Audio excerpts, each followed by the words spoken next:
nothing bad will happen to me. If my channel disappears, playing UFO TV. So I'll just play this bit here now. You'd have to listen to on YouTube. I was 13 years old when I built my first rocket, and it left the backyard about 3,500 miles an hour. I was able to build it out of a construction machine shop that my father owned when he used to work for the mechanics and racing enterprises, and we had plenty of equipment and tools that allow such manufacturing to be done. As a matter of fact, our shop's very similar to a rocket shop in equipment and materials. The rockets kept getting bigger, faster, till finally I was able to get funded by a federal grant by a congressman named John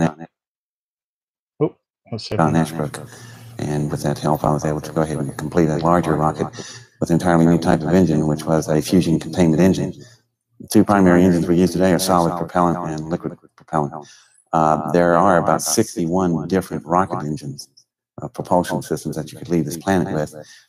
Two of them are just a solid and liquid fuel. I happen to just pick one out of the other 61 engines to pick from. I manufactured a magnetic fusion containment engine, which in simple essence is able to create a starting racing.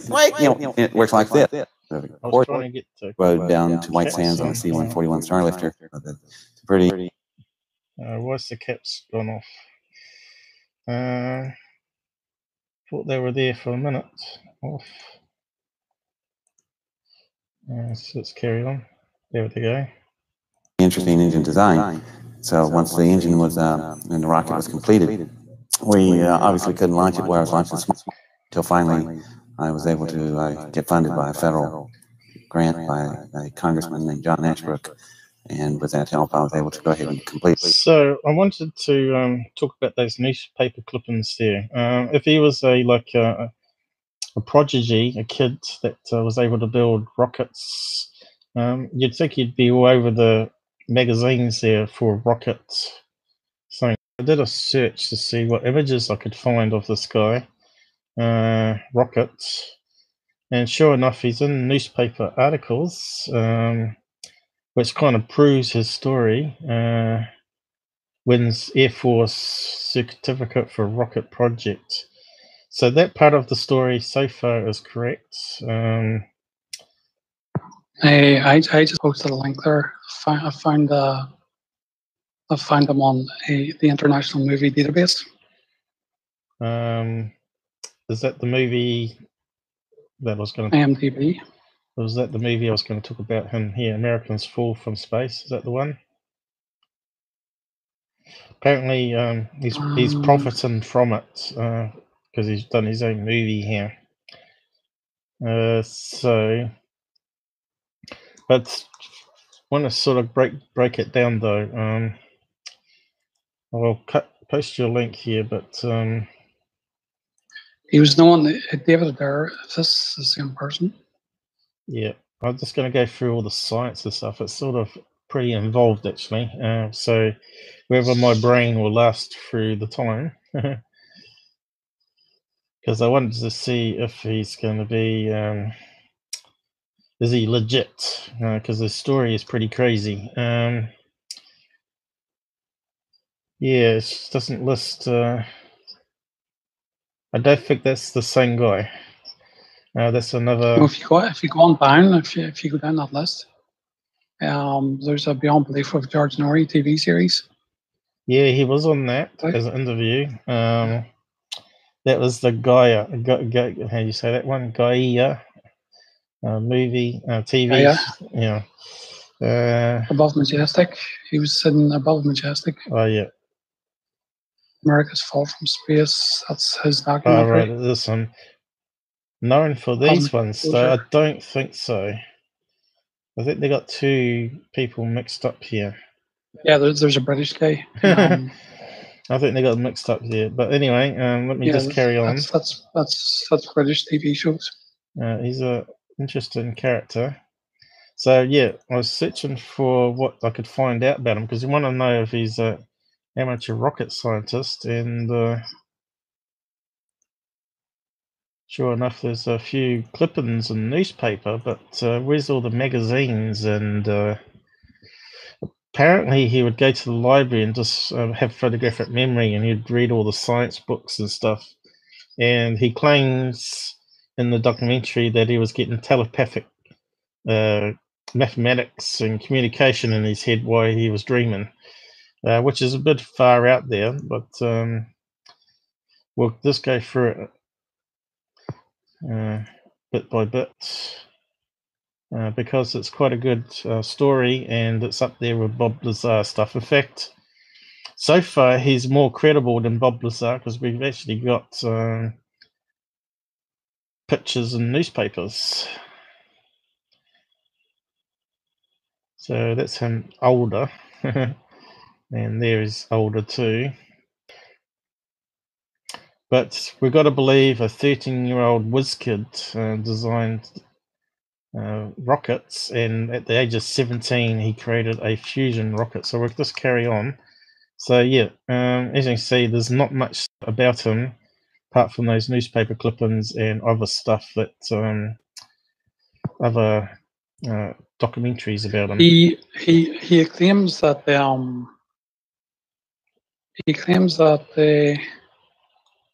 Art Bell was a big thing of his. Yeah, they're stated that he was taken inside a craft inside Area 51. He says it was sentient, that it came to life when he put his hands on it. Yeah, we'll just go through it. So people probably not heard about him, probably watching, and so we'll just go through. So yeah, I'll just close that one down. So that part of his story definitely looks legit, and that they've added a few clips in the video itself, as you can see, but there was a lot more clips there. A larger rocket with an entirely new type of engine, which was a fusion containment engine. The two primary engines we use today are solid propellant and liquid propellant. There are about 61 different rocket engines of propulsion systems that you could leave this planet with. Two of them are just a solid and liquid fuel. I happen to just pick one out. The other 61 engines to pick from, I manufactured a magnetic fusion containment engine, which in simple essence is able to create a magnetic field capable of holding a thermal fusion reaction inside, like a chunk of sun contained in a magnetic.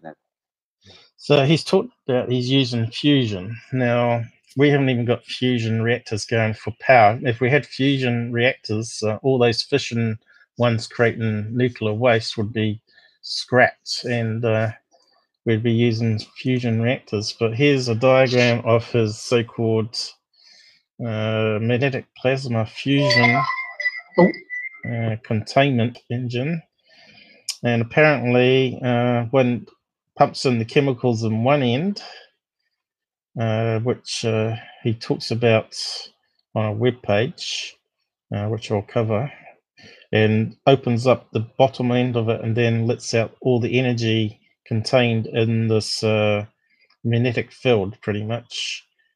So we're meant to believe he's designed that as a 17-year-old kid, and he's worked out how to fuse two elements together. So I'll cover all the nuclear science. What stage should I do that though? Maybe later. We'll just carry on. But he does talk about on this particular page here, I think it is, where he talks with David, what's his name? David, oh, big storm here, Reagan. He talks to David Wilcock, which we know is a fraud. And he talks about what chemicals he was using in the rocket here, and he talks about using whereabouts is it? He talks about using heavy water,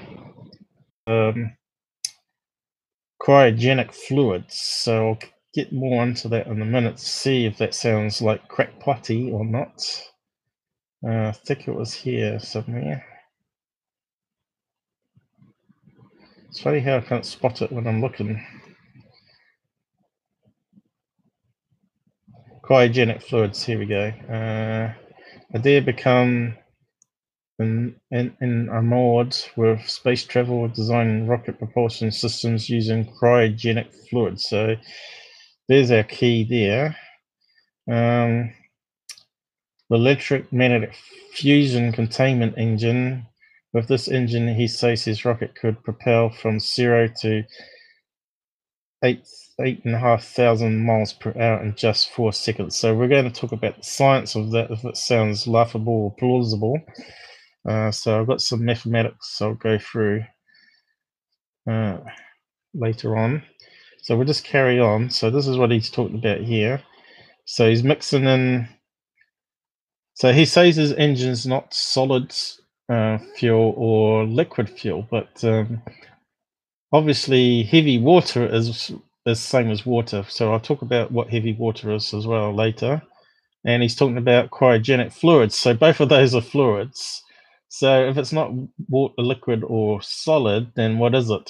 It's sort of a bit wrong there straight away, but we'll just carry on anyway. I'll just zoom it back down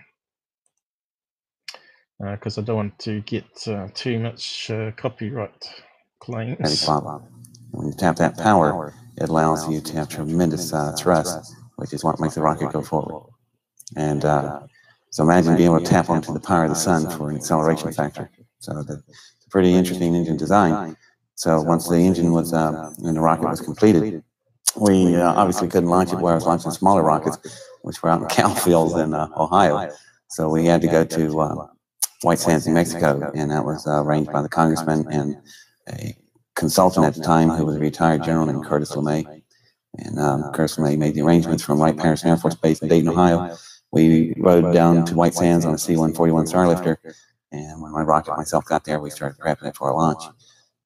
At the time that we launched, which was June 20th, 1971, a plane flew in the same day we did, and out stepped these men in black suits with mirror sunglasses, and they're DOD agents.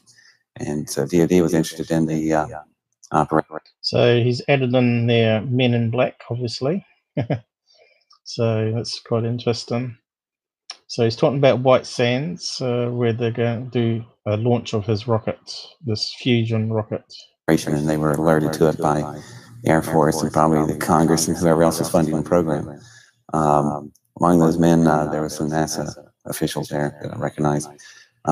They instructed me to send the rocket down 656 miles northwest of there to a precise set of coordinates that they gave me. And I asked them, why are we landing in a dry lake bed in Nevada? And they said, just drop it there. And I said, I can do that. So we fired a rocket, and it was a really success as far as engines go. Extremely fast. It was so fast you couldn't even see it leave. It's like, you ever try to watch a rifle bullet leave a barrel? That's how fast this engine was. So we landed we were exactly where they wanted it. Then we had to get on a DC-9 from White Sands and leave for the dry lake bed, which is called Groom Lake in Nevada. And I was asking them, y'all notice that these wheels on your plane, the rubber tires and landing gears, were more up to our belly than dirt out there. So they said, don't worry about it. So we got on the plane, and when we got there, they were right. There were twin 10,000-foot runways there and hangars and a 42,000-acre Air Force base called Groom Lake, and it wasn't on any of the maps I was working with at the time. So my rocket was down on the south end of the field at the end of the runways, and you can see the parachutes bellowing in the wind, and we landed and got out. And I was assuming we were going to go look at my rocket right then. No, we got in golf carts and rode to the center hangar, which was... Now, this is quite interesting. So far, he seems to come across very credible. I think he's more credible than Bob Lazar, even at this point, but there are problems with his whole story, and we'll sort of break it down. So very similar to Bob Lazar in a way that there's problems with the story. But it would make a really good sci-fi movie. I think Hollywood needs to pay attention to ufology, because there's a lot of good stories they could use. Because how many rubbish sci-fis have we had out this year, B grade or worse? So yeah, they could get a lot of good ideas for movie scripts and stuff from the stuff. Independence Day was probably one of them that someone saw on a UFO site and got the idea from. But this guy claims to be very smart in photographic memories, and he seems to talk like that he knows it all by heart and doesn't sort of change his story. So far he's very credible. So now the story's going to get a bit more UFO-y and underground bases. which, if you looked at Earl Grey's mother story, she talked about an underground base very similar to what he's going to talk about. So there are some stuff that can sort of back up his claims, but did he read it in a magazine or hear about some other person's experience? When was Bob Lazar's story come out? It came out after this guy, didn't it? This was, what year was it? Did he come out? I had the numbers at the tip of my fingertips. So this was 2010, but this is when, obviously, when he was older, talking about it. Obviously, maybe for the first time. But yeah, we'll just carry on, listen to the UFO bit of it, and see what you think of it. It sort of goes a bit crackpotty. It's a very low, flat type hangar, but it's extremely large inside, about size of about 4 football fields. So we pull in there and stop in these little golf carts. We're just sitting there, and I'm going, well, that hangar's empty. I thought, this is interesting, you know. And then a few minutes, little yellow and red lights came on flashing, and then out of the ground, or out of the floor, come these little rails with chains on them. They came up around all the doorways, and then the entire floor dropped out from under us. It's an elevator. We went down about 20 stories, and what was interesting about this elevator is normally you have chains that drop these things. It's huge worm screws for lowering the platform down, which allows it to carry extreme weight.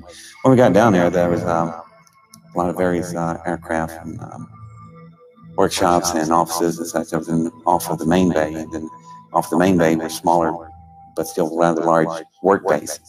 And in the work bays, we went down to one that had something sitting in one of the big workshops. So we went and they opened the doors, we went inside, and the room was lit up like if you ever seen a car sitting in a paint booth. You have horizontal lights running the whole length of the room, and they arc like a rainbow all the way over. The reason being, like in a paint booth, So Bob Lazar talked about S4 being hangars, but he never talked about underground 20 stories down, did he, Bob Lazar? Well, this guy's sort of talking more closely to Earl Grey's mother's story of being a mile, half a mile or further underground. Yeah, hopefully that music background doesn't get me sort of in trouble trying to present this. Cast no shadows. So if you're spraying a car, if you see a run and your shadow's hiding it, you'll put a run in the car. So this was the same reason. It's a good laboratory to do it that way. That means that it's casting no shadows, so whatever you're working on, you can see it without being interfering with the light. And that was the first thing that's different about the room. They pulled the big covers off this thing, and it was interesting. It's an engine about the size of a school bus, and this engine is a pretty much larger version of the thing I built. It's also an electric magnetic fusion containment engine, but it is sophisticated and it is powerful. I would have to compare mine to it. It would be like I had a Model A and this thing was a Ferrari. I mean, it's just a tremendous powerful difference, but we both were of the same engine breed. And this one had been damaged right in the center of the core. In the type of configurations we build, we have dual particle accelerators that cause the fusion reaction. Right in the center of these accelerators is an area that I call the eye of the hurricane, and it's like an infinity pattern, figure 8, right in the center. It's quiet there on a matter of conversion area. So my problem there straight away, he's only looked at it for a few minutes, and he's already said it compares to his own engine design. How would you know that by looking at it? And he's only got a little hole in the side to look into. How would he know how it works? So to me, the story is a wee bit fishy straight away. So it looks like we got a bit of a problem with his story straight away.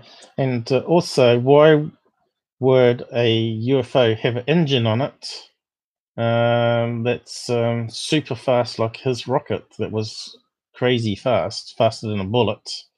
Why would they have an engine on a UFO to levitate? How would you control that for levitation? I could understand if you want to go like light speed out of the planet, but how does this engine fit in with anti-gravity? And so we'll just carry on. So right away, I'm sort of a bit suspicious now with the story. It started off good. Now it's starting to get a wee bit crazy. So then this particular engine was a hole there about 4 feet in diameter. And that was the first thing I noticed. They asked me to look at it and describe to them how I thought the thing functioned. And I asked them, you know, how come I'm telling you about your engine?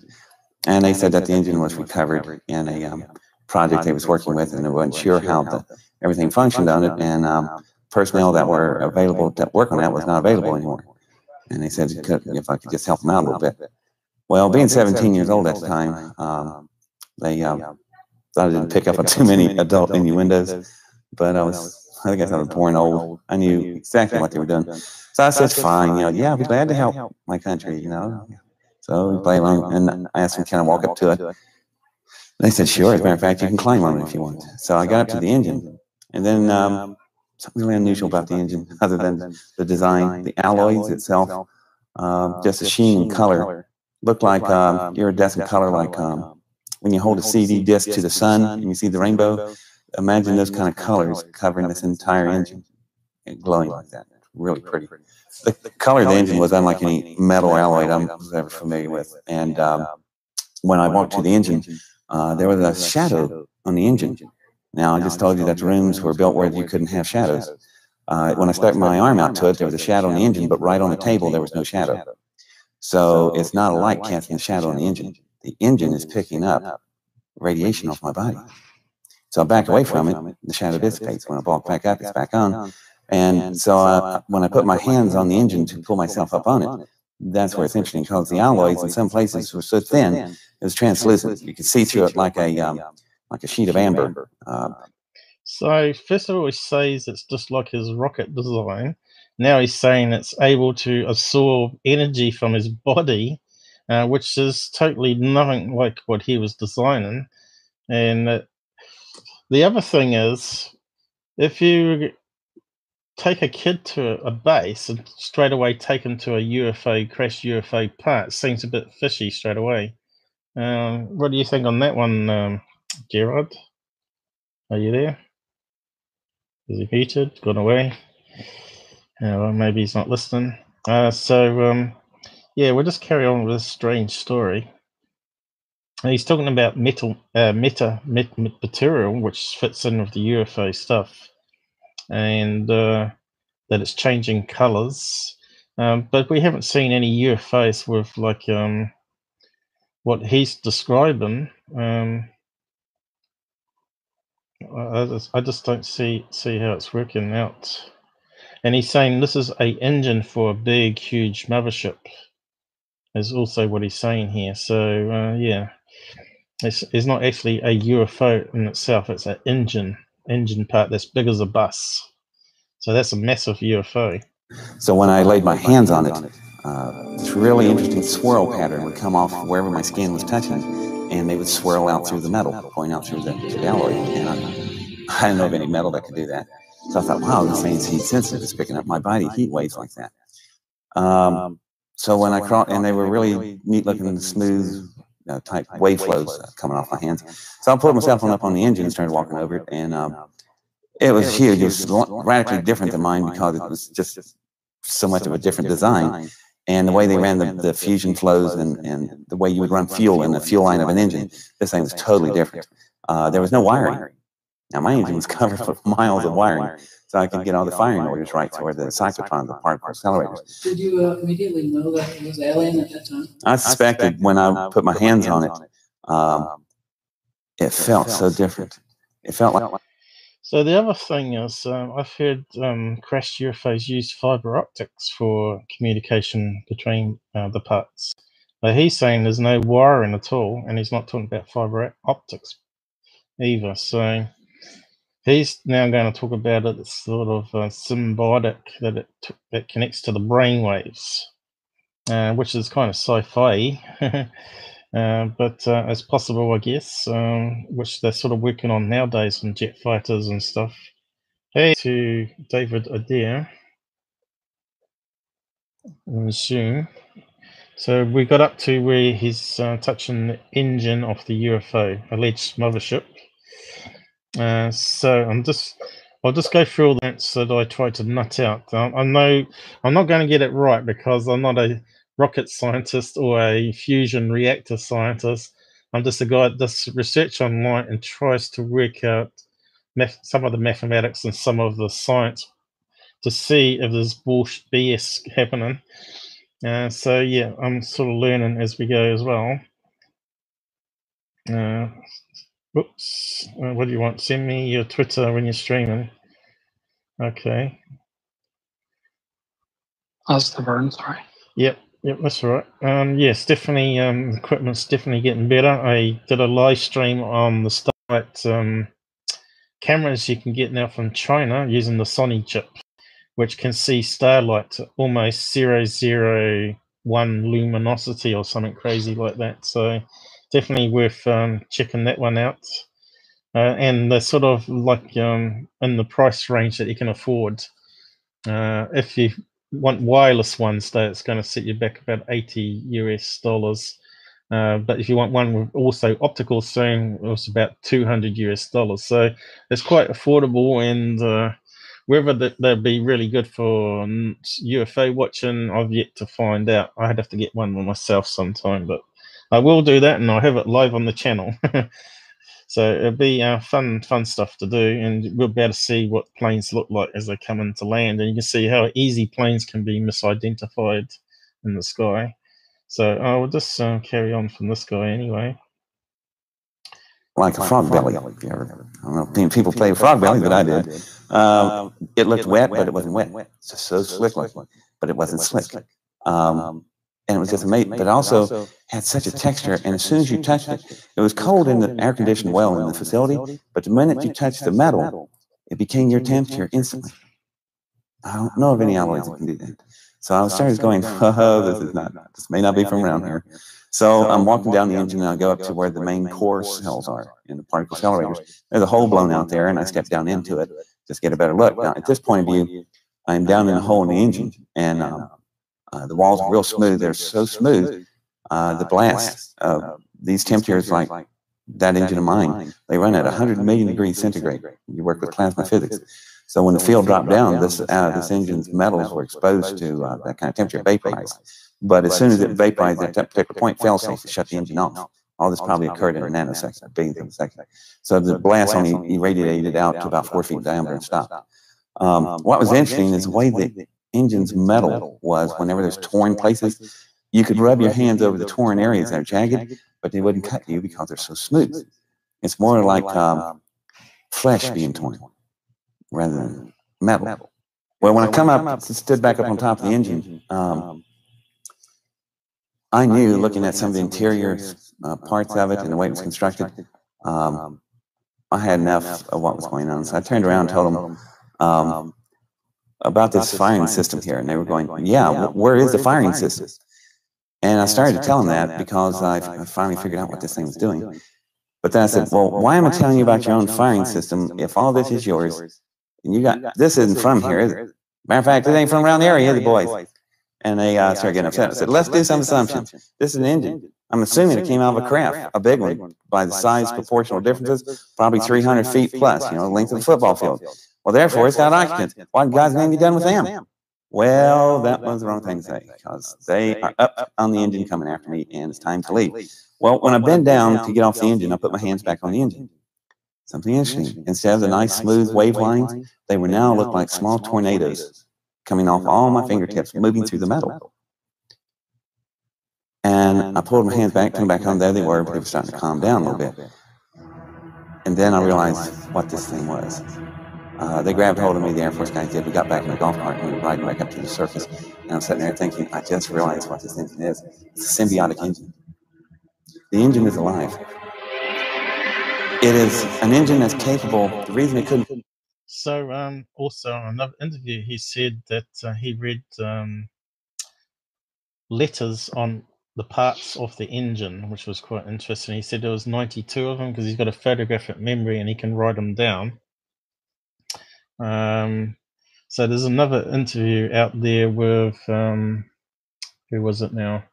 I think it was a radio show. I can't remember what it's called now. Had a single name, but it's out there. I didn't bother saving it, I don't think. But yeah, some of the symbols look like pi and extra bits added in here and there, bit like that UK incident one, Renison Forest one. So yeah, so he's sort of believable, yet some of the things he's saying sort of doesn't sort of add up to me. It sounds a bit like a story that is sort of memorized, but he does sort of come across credible, just the same as Bob Lazar seems to come across credible. So I don't know what you guys think of him so far. That story is just way crazy, isn't it? So it's possible that it could be true, but yeah, I just don't know how an engine of that caliber using fusion reactor to make it exhaust that sort of pushes it along at light speed, because that's what he's saying, would work on a UFO. Well, again, I mean, tangible evidence would be nice. I mean, this is a guy who claims that he has walked up and touched a craft and whatnot. So, like, surely he would have grabbed some type of evidence, you know, somewhere. You know, he must have, you know. I mean, if I was like, if I was working in that field and I was close to one of those objects, I would try my damnedest. Yeah, but I can't get over that he sees it as an engine rather than a UFO part. You know what I mean? Like a small UFO. Because when you saw the beginning of this documentary, how it was shaped, like curved surfaces, and it almost looked like a UFO rather than an engine. So, but again, it's possible. Still, it may be only part of the UFO. There may be like an anti-gravity propulsion, and the engines are used for like star jumping, you know, from planet Earth to another galaxy at the speed of light. So again, it's very hard to toss this guy under the bus, so to speak, even though he's talking about a bus-sized engine. Apart from the science of it, so the science we'll get into, which is where we can sort of get answers. Sorry, mate. Yeah, that's right. He's either a real genuine or a real wacko. That's right. But maybe there's a wee bit of both. So, because definitely he worked on rockets. So there's bits of his story that we can sort of verify. And now we're getting to parts that we can't verify, unless someone else comes out that was there in the hangar, says, yeah, he was definitely there. But his story gets a bit more crazy, so we'll just keep on listening. Figure out the firing order is that the tubing that was cascading all over its body looked like the same pattern you would have from a brainstem of a neurosynaptic ordering firing order. So what's happening is when the pilots sit down in their seat, their thought waves drive the engine. When I first touched the engine, I was curious and awed by it. The wavelengths were smooth off my fingers. When I was getting down from it, I was totally angry. The engine was not picking up radiation heat waves, it was picking up mental thought energy. That engine is capable of a symbiotic relationship with the pilots. Did you tell them that? I didn't tell them squat. That's why they couldn't figure out the firing order. They said there was no wiring or circuitry. No, the pilots' brains are the wiring and the circuitry. The engine needs them in order to do all of its functions. In return, the pilots know exactly what the engine feels and how the spacecraft feels. The entire craft is probably symbiotic. Now, before you sit there and blow this off like it's just like science fiction, let me bring you up to date here to current events. I just left Princeton University. There's a doc. I don't want that full screen. What's going on? Not sure what happened there. Yeah, so that sounds a bit crazy. So normally when we wear brainwave things, we have to have some sort of a head thing on to amplify the brainwaves and interpret. He's saying he can do it through air without any sort of amplification. And was he actually touching it? So he's saying his brain waves were going through his hands. It sort of doesn't add up, though, does it? What do you think of that part of it? Sorry, what's this? I'm kind of looking at something else as well at the same time. He's saying that he was communicating with brain waves, but he was actually touching it. So how brain waves? I don't know about that. I mean, I know we've made a lot of strides. The human race has made a lot of strides in terms of communicating with robots and such things to be able to move arms and limbs. But I don't know, man. I mean, yeah, but that's amplified though. It's like it has to be attached to your skull and amplified. He's talking about something like remote viewing sort of energy, you know, where it's sort of going into that realm of quantum theory, or what do you call it, quantum field theory, and entanglements. That's what he's talking about here. But he hasn't actually mentioned that. But yeah, I just don't know if you can control something through that realm. But it's like dreaming. People say they dream, and also when you're talking to someone and you sort of have that's miles away in another country, and you sort of say the same thing at the same time, or bring up the same topic totally out of the blue, or someone phones you and you pick it up and you know who it's going to be before you answer it. He's talking about that sort of level of communication with this engine. So yeah. So if he could do it, why couldn't anyone else do it? Is it because he's meant to be like the super genius kid that sort of had a connection in that particular field? Because he goes on to more stuff that he talks about soon, about Stephen Hawkins and seeing stuff in dreams. So we'll just carry on. Personally, I'm more of an evidence person myself, you know.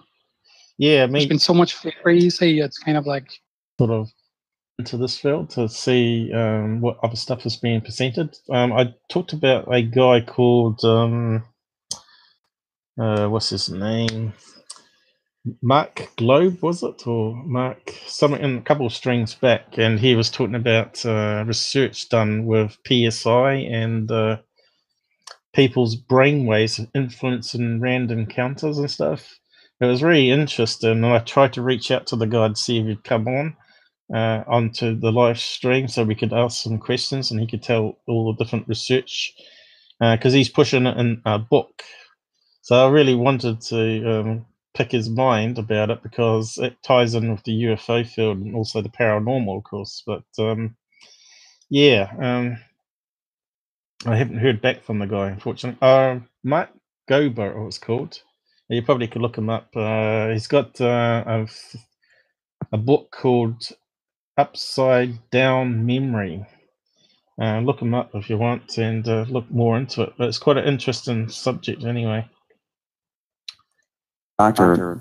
John up there, Robert John, and he runs the Pear Research Institute. They have a contract from McDonnell Douglas, ever heard of them, small aerospace company, to build mental shielding for firing systems on the new F-22 fighters. So people go, what's that got to do with anything? Pilot comes home at night, catches his wife in bed with another man. He's having a bad day. He's now got to go fight a fighter that is so sensitive. When he straps on his helmet, just like the Apache helicopter, you turn your head this way, the gun mounts follow your head. This firing system now links to your brain. Foxfire, Clint Eastwood. Where do you think the Hollywood getting their ideas? McDonnell Douglas is under construction building a symbiotic relationship firing control system. Where did they get their idea?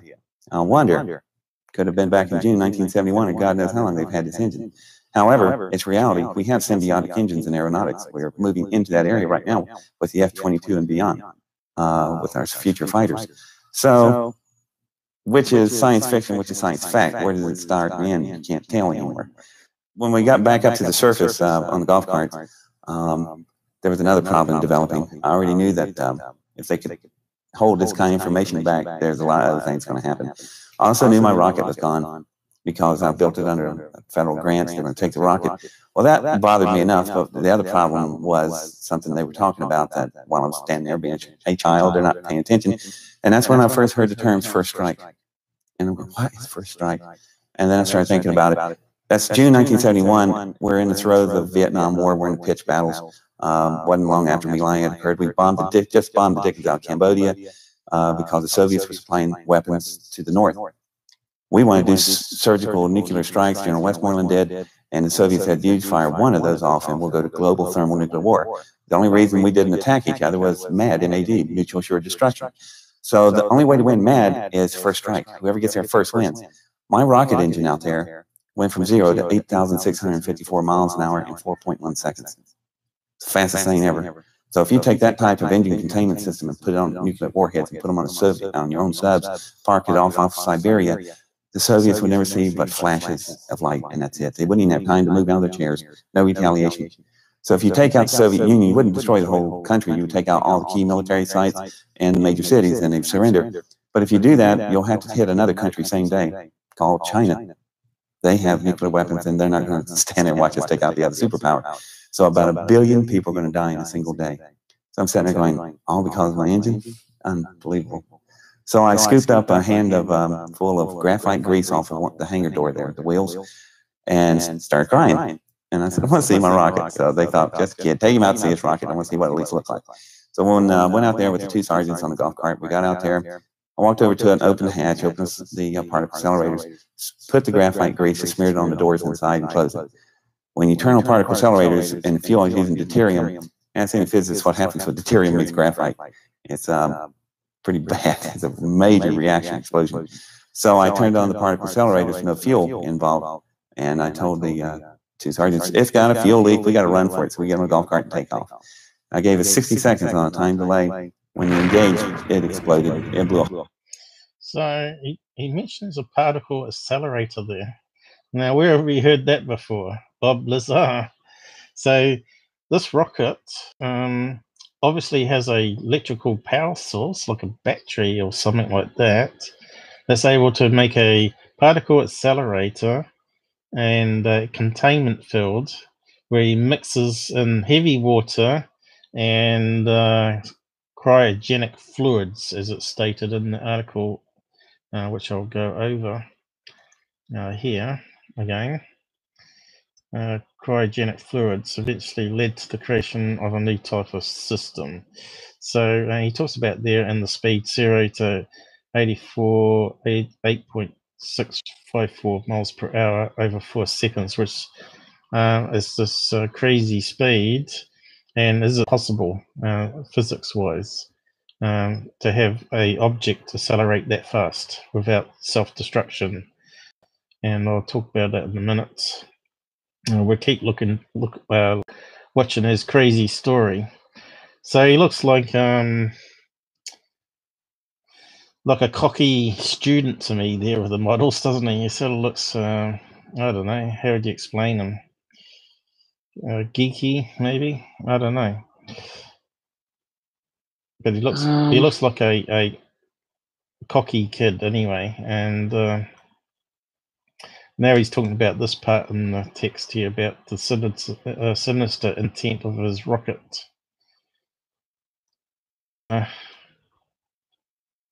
Probably carry on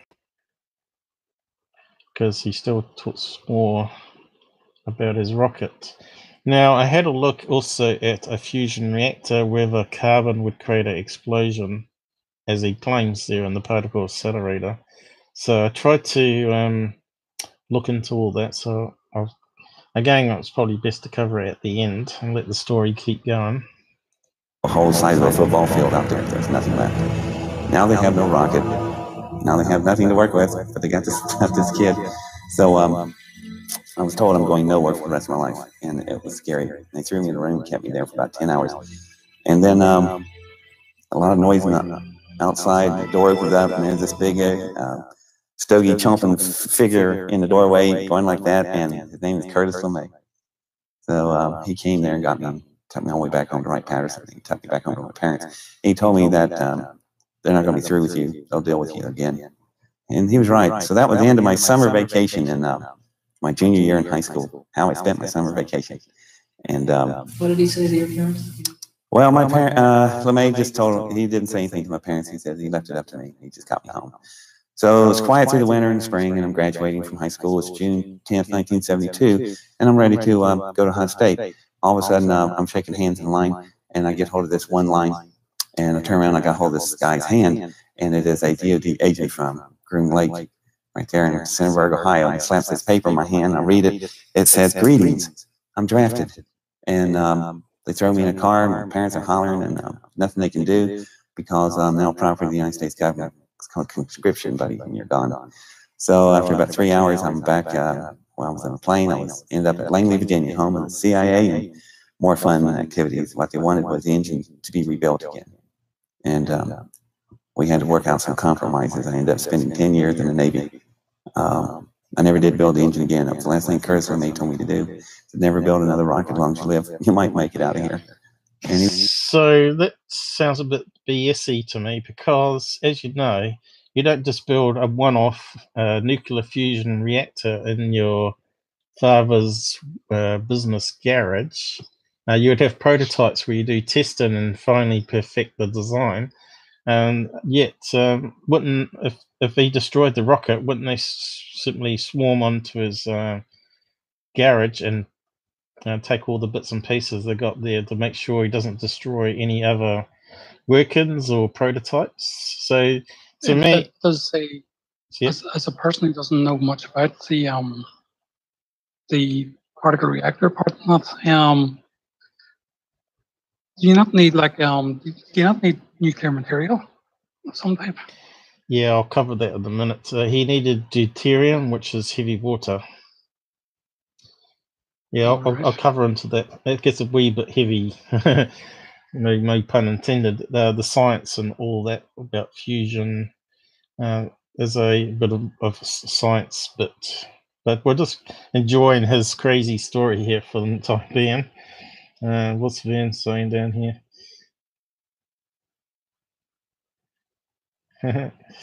Yeah, he's managed to make fusion power pretty much. He contains it in a chamber, and then his rocket somehow opens the opening, and all the energy is shot instantly out the back of this rocket and zooms it off at the speed of a bullet. So it sounds a bit crazy, fishy. Again, I don't believe that he didn't have any paperwork with the design written down. He's claiming to be like a photographic memory, but I'm pretty sure he would design prototypes. You just couldn't build something straight out your head, unless he's claiming ET communication in his dreams, and but like Contact or whatever it is, those movies where they dream the stuff and then they build it and they get into contact with aliens. I'll just carry on.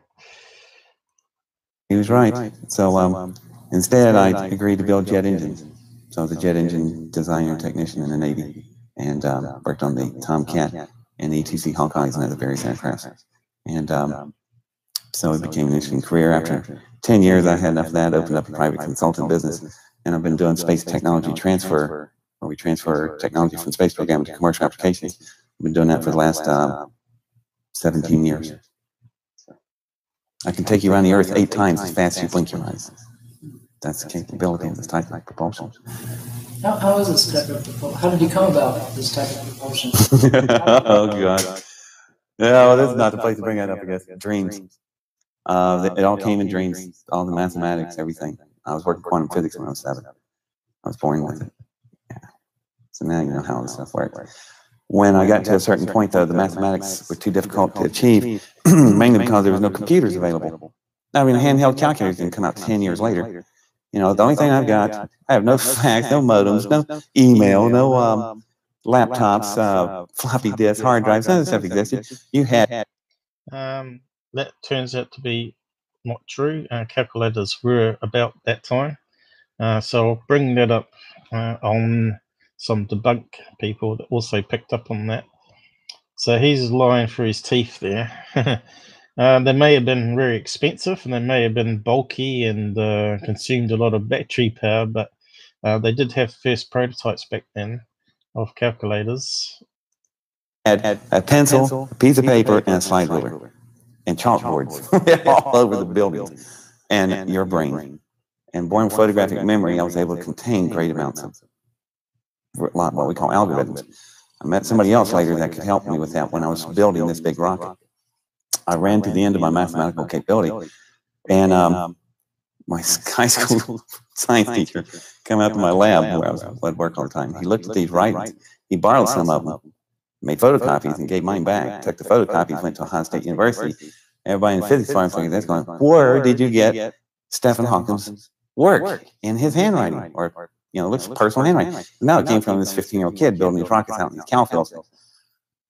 So they mailed the stuff to Cambridge, England, and let's see, that was June 70. In July 1970, I went to Ohio State University with my science teacher. On July 1969, and so he's got a photographic memory, but already he's making mistakes. So isn't that kind of fishy straight away there as well? Well, if a photographic memory doesn't mean that you're intelligent. It just means that, or that you've got a high IQ. It just means that you can, read something, stored in memory, and bring it back at a later point. Like read pages out of books, or that you maybe read some time ago. Yeah, but he claims he could. You could name a book and he could read the paragraphs type memory, and yet here he's not too sure on the date whether it was 1970. Now he's changed it to 69 here. So that's kind of, to me, like a red flag straight away there. And it's not consistent. Yeah, looks like we've lost a few people off, have we? Hopefully it's not getting too boring. So we'll just carry on anyway. So I'm just trying to talk about, we're trying to fair use this and critique it without being sort of struck off YouTube for using UFO TV's documentary here. But it's a good documentary, and it should be more out there and talked about, because it's the same as Bob Lazar, as far as I'm concerned. Exactly the same scenario. Why isn't George Knapp gotten to this guy? So yeah, it opens up more questions than answers, really. This little frail guy was sitting in one of the big academic classrooms. I walked in, I saw these equations on the walls, and went, "Who's messing with my work?" And the little guy stands up, "Indeed." I went, he says, "It's his work." And I went, yeah, oh, I guess it is. Besides, it's not going to work down on that side anyhow. Pointing to that part of the room on the chalkboard. And he goes, "How so?" "Well, walk over here." Started racing it. Wait, it works like this. So he looks at it, and then he goes, "How do you validate that?" I go, "Rocket engine." And he's looking at the equation back to me, and he goes, "How do you get all your information?" I went, "Comes in dreams every night consecutively." So he drops his chalk. And he turns around, I figure, I end the conversation good. I'm busy, and he'd go home anyhow. I start to head for a door, and he goes, "Wait a minute." He goes, "We dream on the same wavelength. All my stuff comes to me in dreams. Therefore, we are brothers. Have a seat." And his name was Stephen Hawkins. So we were. He means Stephen Hawkins, not Stefan. But yeah, that brings up another question here. Has Stephen Hawkins verified this guy, that he was actually talking to him and they're exchanging equations for years? I tried to search and I didn't find anything. So if you ever find anything on this guy, Gerard, let me know and we can bring it up on another live stream. But yeah, seems a bit far-fetched that he is correcting Stephen Hawkins' equations. So I don't know. It's kind of suspect. But that would be like a person that should have been asked before he died, not Stephen Hawkins. So obviously Stephen Hawkins probably hasn't, and that's why we haven't heard of this guy since then. So he's talking about 1917. That was probably just before Hawkins deteriorated and ended up in a wheelchair. And then he got worse and worse, and he couldn't talk. He lost his ability to talk. Probably in the 80s, was it? So, yeah, we'll keep on with the crazy story. I think I'll probably leave it there because we're almost near the end of it. But I'll just see what else is worked there. out some math that allowed me to achieve that. See, we're working with parallel maths. There's only one thing that can swallow and control a fusion-contained explosion at the black hole. It swallows the sun. What is the sun? Billions of H-bombs going off. So anyway, that was how I got help with on mathematics of that. But the way the engine works, it's on the same principle of a balloon. You blow up a balloon, release it, and goes around the room, the air escapes out the nozzle, pushes the balloon forward. Well, the same principle with this engine. When you open up the one end of the field with a plasma beam to open up the particle chambers, you're going to get all this matter flowing out. The matter is moving like, so Newtonian law takes over in space. For every action, there's an opposite and equal reaction, just like the balloon. When this engine turns itself on, eventually the vehicle is going to catch up with the speed of the exiting matter out the tailpipe. How fast is it going? 186,000 miles a second, speed of light. This engine is capable of light speed. And we had it. So, all the theories of space-time, because he's talking about space-time and quantum stuff, he's wrapping it all up. So he's obviously really clever. So he could have read a lot of books and he could have tied it all together to make a really, really believable story. Doesn't mean that it's true. So here's the other thing: is he's talking about the spaceship going at the speed of light, and I think the science of that is as a mass approaches the speed of light, it needs more and more energy to keep it going forward, and it gets so heavy that eventually it's not possible to reach the speed of light. So it's always just before the speed of light. So is he slipped up there on the speed of light because he's meant to be a genius? So shouldn't he know that? I can't remember what it was called now. What are you posting there, mate? This is an interview with somebody by the name of John Williams. Yeah, I think I got it in my links here. I got a few links to go in order. I've also got stuff on Reddit here on heavy water and stuff that we'll talk about. Period table, how to make heavy water. So I've got a lot of research here. The WordPress one, no, that one's on nuclear again. We'll go through it all, don't worry. This WordPress one here with Jan Williams, is that the one that you just posted? You go there? Yeah. Is that the one you posted with Jan Williams? It was WordPress. Yeah, it's a WordPress, I think, about WordPress. Speaks about David. All about David Adair.wordpress.com. I think it's the same one. Yeah. But yeah, like I said, I've got lots of bookmarks to go through yet. We're just getting to the end of the video here about mass of black holes, speed of light. Problem of mass approaching. I'm not sure if it's picking up my letters. Mass approaching speed of light.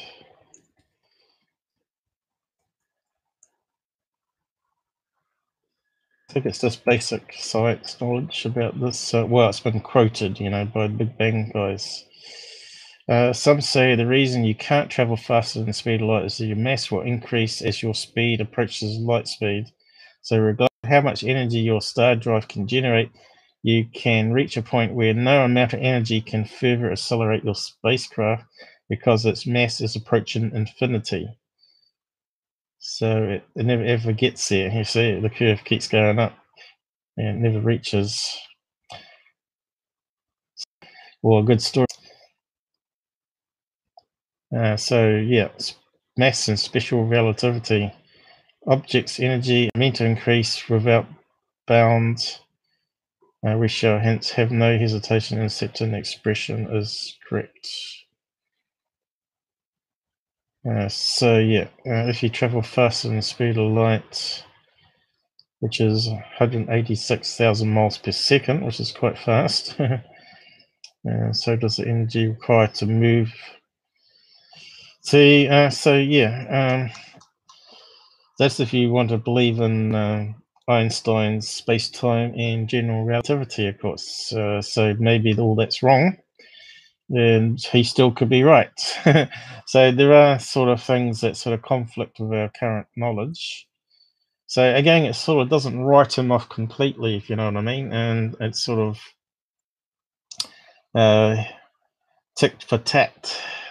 So I think that's pretty much it now. I think that's all we need to hear about him. I will post the link so people can listen to the rest of it. I've probably already been striked or something. Who knows? So this is a Adair 2010 interview.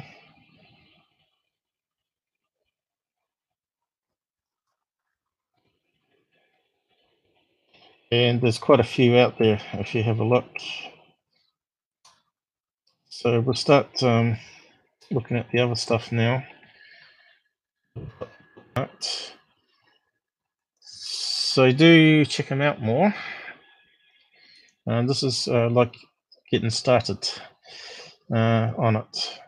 And likewise, it's been summarized here on this TV website. How do you say that one? How do you say that word? Gaia? Gaia? Yeah, it's like gay, but spelled with an I. It's basically all along, and lots of words.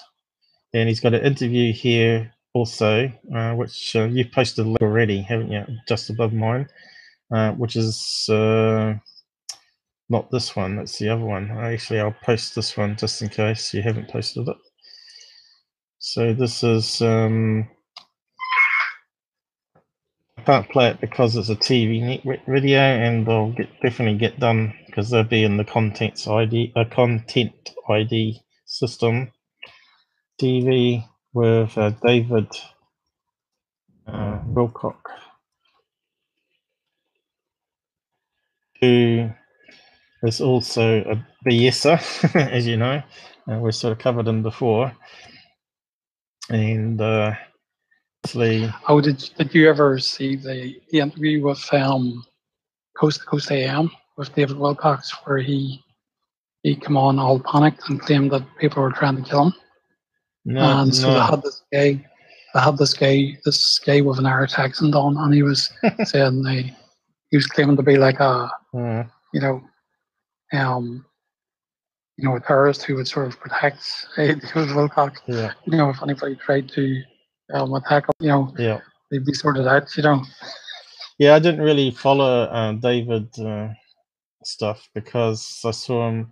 I saw all the I debunked a lot of the stuff that he was saying on the fly, even on his trailers and things. And thinking, well, no, I know what that is, and so I never really paid much attention to him because I thought he was just another secure thing that actually made it to TV. So yeah. You could tell in the interview that it was just the crying and the everything he was doing was just so put on. Like, you were just like, yeah, dude, that's just You mean like Tyler's Men in Black? Basically, this site, which I posted before, sums up some of the stuff that was said. And although he didn't talk about cryogenic fluids, so I looked up cryogenic fluids here to see what they are. Cryogenic liquid is defined as a liquid with a normal boiling point below -330 Fahrenheit. So, and it talks about the liquids can be temperatures are argon, helium, hydrogen, nitrogen, and oxygen. So basically, that's a really generic term that he's got here straight away, that he's saying propulsion systems with cryogenic fluids. So it could be any of those elements, which is quite a few for his fusion reactor. So why didn't he say, oh, it's heavy water with some hydrogen and nitrogen and oxygen, or whatever, So I actually looked up when he talked about mixing in carbon with the fusion process. So we can close that down there.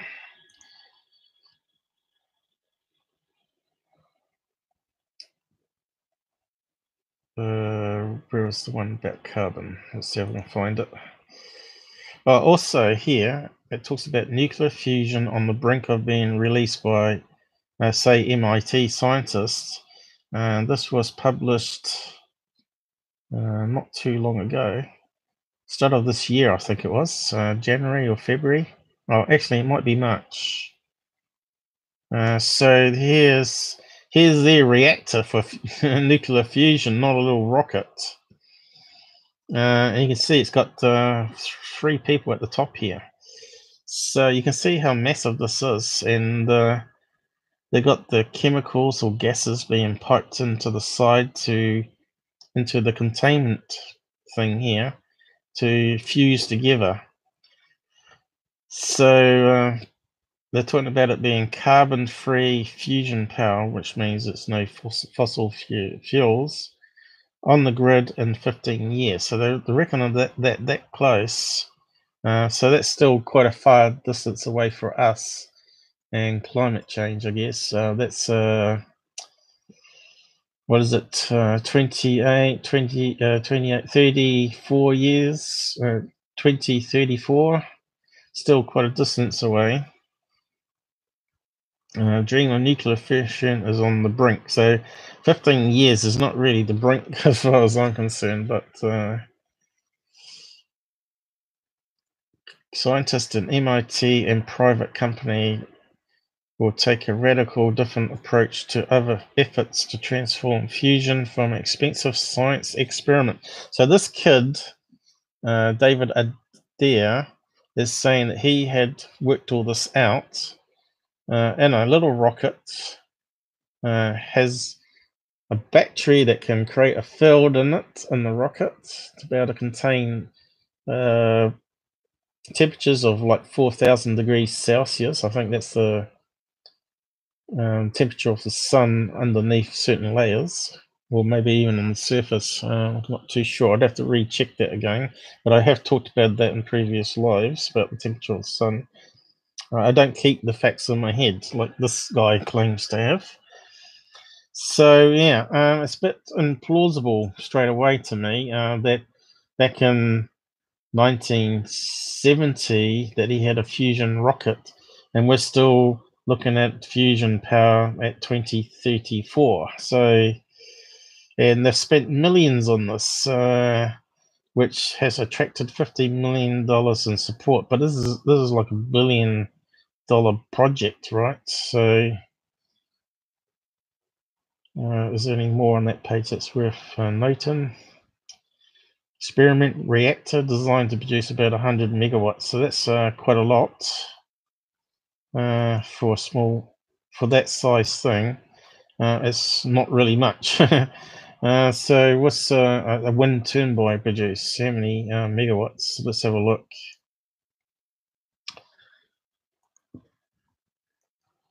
Wind turbine.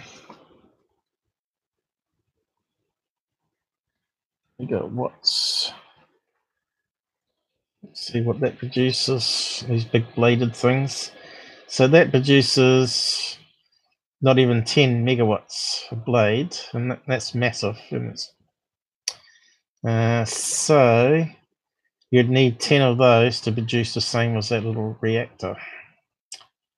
So that's good to know. Where was the article? Yeah. So obviously, as you know, 10 wind turbines is probably enough to power a small city, not a large city. So you're going to need a lot more than that. So maybe they would have to have a whole building of these things.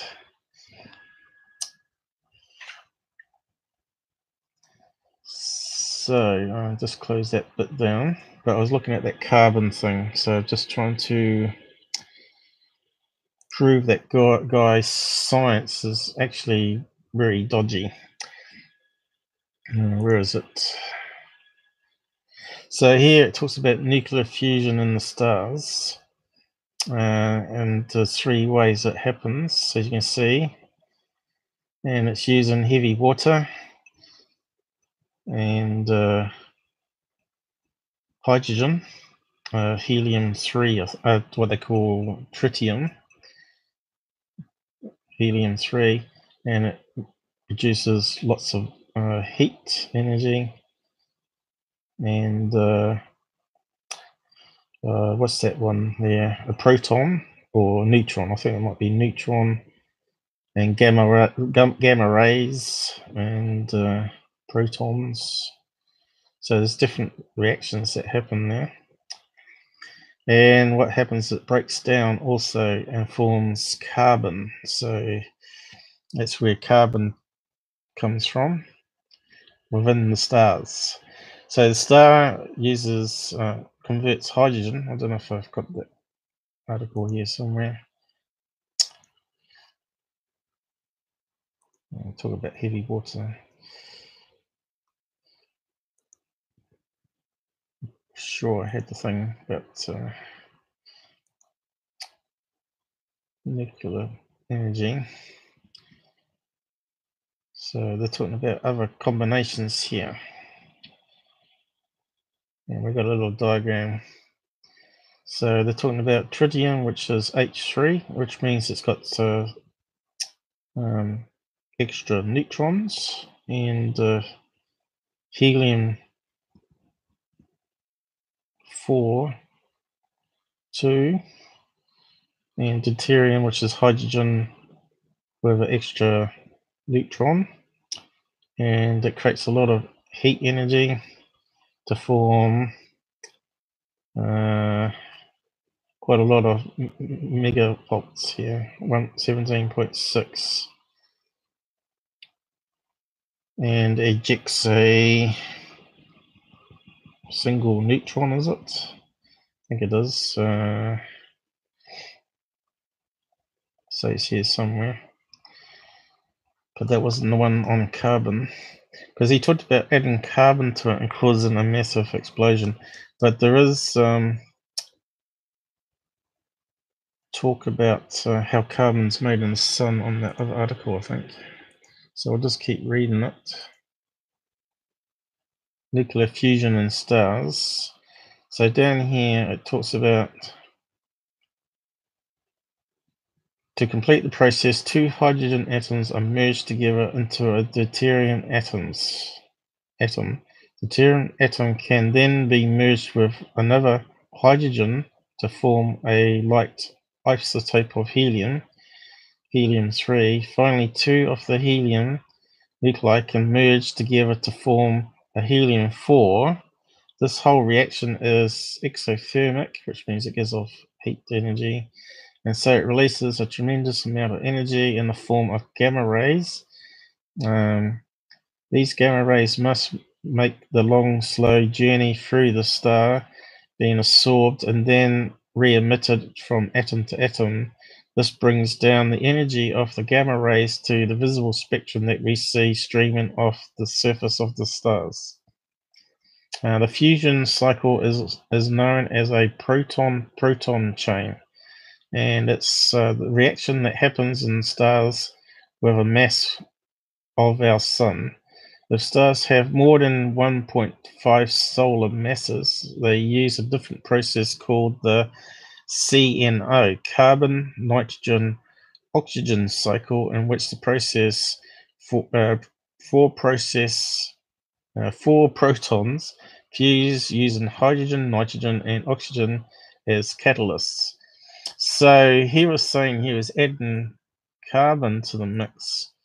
So that means it does sort of make what he's saying correct. So if his cryogenic fluids had nitrogen and oxygen, which we looked at, and mixed in with heavy water, it's certainly possible that a fusion reaction would occur that was more powerful than what currently he was using as elements, which is more powerful than the rocket was designed and explode. So technically he is correct there, but he may have known this because he may have read up on stars and all that and photographic memory and just added into the story. So it's sort of believable in that part, from what I can work out anyway, from through that stuff I found here.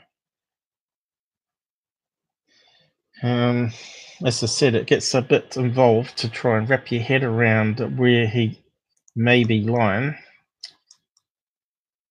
But so far, that sort of works out. But they're talking about super massive stars or suns. And yet his is a little piddly rocket, prototype rocket that he made. Claims that it's the only prototype, no other early prototypes, which is kind of fishy straight away. So simply blowing up the one that landed at Area 51 to me is like hogwash there. So yeah, it's sort of some stuff sort of makes sense, but then again, if he's clever enough, but like Bob Lazar's story, where he may have read science magazines and thrown in space-time and gravity waves, which were predicted before they built the LIGO thing, which I covered in a previous live streams. So yeah, still doesn't prove that his claims are true. They've got elements of truth, and so I reached out to my mate talking about the speed of his rocket that he was doing here, which he says went from 0 to 4 seconds. Now I want to know what sort of G-forces that was, and I'm not really good on mathematics, so I asked around and got some email replies, which hopefully I can drag across. Where's the window? So I asked him what he thought. I only got through a bit of the info on him, but first impressions are quack. A statement that the engine could accelerate from 0 to 8.6 thousand miles per hour in 4 seconds is physically impossible. That's faster than a TNT explosion. G-forces on motor parts alone would rip it apart and will obviously affect any payload as well as fuel tank. So he reckons it would self-destruct with his claims there. So I've only got through a bit of information. Statement: engine accelerate G-forces on the motor. Right, down further. How many G's can a pilot take? So I looked up some information here. 5 to 10 seconds at 4 to 5 G's. So before they black out. So that's not very long, is it? And a fighter jet can pull up at 9 G's velocity. So they can handle a couple of seconds of that.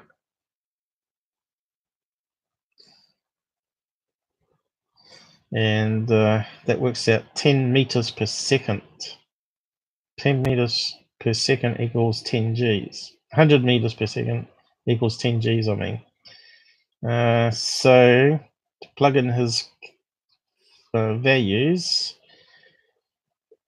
8,600 miles per hour equals almost 14,000 kilometers per hour divided by 360, which is 60 minutes times 60 seconds equals number of seconds times 1,000 to get it into meters equals 3,861 meters per second.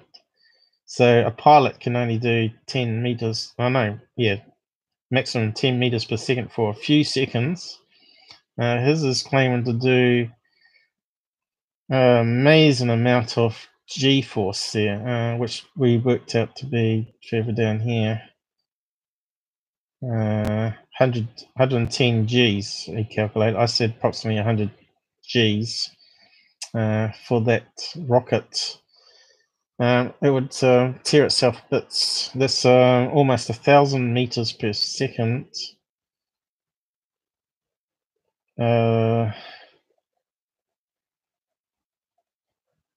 So he talks about you have to draw on a graph and stuff to work out velocity, because we worked out the average acceleration velocity, 1G acceleration. So yeah, he's talked about the sun's surface gravity is only 227 Gs. Enough to rip anything over 200 kilograms, he reckons. So how heavy would the rocket be? It'd easily be a weight of a person, a big person. 200 kilograms is, I'm not too sure how it converts to American units, so I'll probably have to plug it into Google. But yeah, I'd say with a battery for the filled around the containment would have lead cells in it or something. I don't know. Back in the 1970s, what could you use? I don't think they even had gel batteries back then. I'll have to search that, but yeah, it'd be very heavy. I think it'd be easy to 200 kilograms. So I think he's BSing there if my mate's maths is correct. He was busy at the time, but I did ask about anyone else could verify stuff out there. So anyone there thinks that we may be wrong, just put it in the comments there. And any rocket scientists out there and mathematics genius out there, help us out. So here also, heavy water just involves slightly unstable hydrogen isotope, not radioactive as such. It encourages radioactive elements to decay, makes them more unstable. Cryogas is any gas that has been compressed and allowed to expand. Well, we looked at what cryogas was that they use. Quite a few elements. As to fusion and fission, elements below element 22, 26, which is iron, give off energy when they are joined, while elements above 26 give off energy when they split. That's called, one's called fusion, and obviously one's called fission, atomic bomb. So that's what he said, which is quite interesting. And I sort of looked at it and sort of worked it out, and it seemed to be correct from what I could see. So yeah, his claims of this super fast rocket that you can't see take off, this sounds absolutely ludicrous. Just on the science there alone. Hello, Rennie, you're back. I think Vern might have gone, but yeah, he can always watch it offline. I know it must be, what, early in the morning USA over there now. So yeah, go back to the webpage. So yeah, we think it's BS, and so I did some searching to see if anyone else picked up all the things I did, and sure enough, there's a couple of articles here which is pretty much covered pretty much the same stuff I have tonight, on and off, because we got interrupted by other things. So haven't heard this old story. Art Bell interview last night. I thought I would do a little research on David Adair. It was an incredible story how age 12 there, he says, it's not 13. He built a rocket that reached 80,000 feet, and because of fusion rocket he was designing was brought to Area 51 at age 17. Sounds crazy because it is, but which this video with an old newspaper clipping, this description of Area 51, including a huge elevator that ran on worm screws and lighting that cast no shadows, have been described before by others. David Adair has testified before Congress on what he saw at Area 51. So that was part of, what's that guy's name? Bassett, is it? That did the Congress hearings or whatever it's called. So definitely he did build kits. That's been verified by this. But it doesn't talk about a fusion rocket at all. I've mentioned David Adair in my thread a couple of days ago. If nobody has read his experience at Groom Lake, they should take the time out and watch your video. I've read about his experience a while ago, but never saw the video. Well, incredible. I've never been quite sure what to make of David's story. However, I do find it interesting there is no Wikipedia page entry for him. There is one for Bob Lazar and various others, but not for Adair, which is true. If you try and search, you can't find much on him. At first, I thought this chap was a crackpot. However, think about what he was saying makes a lot of sense.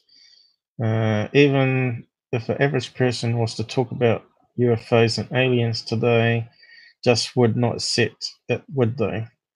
Say, for example, on the news, some really UFO-based tech came out tomorrow, most people would dismiss it.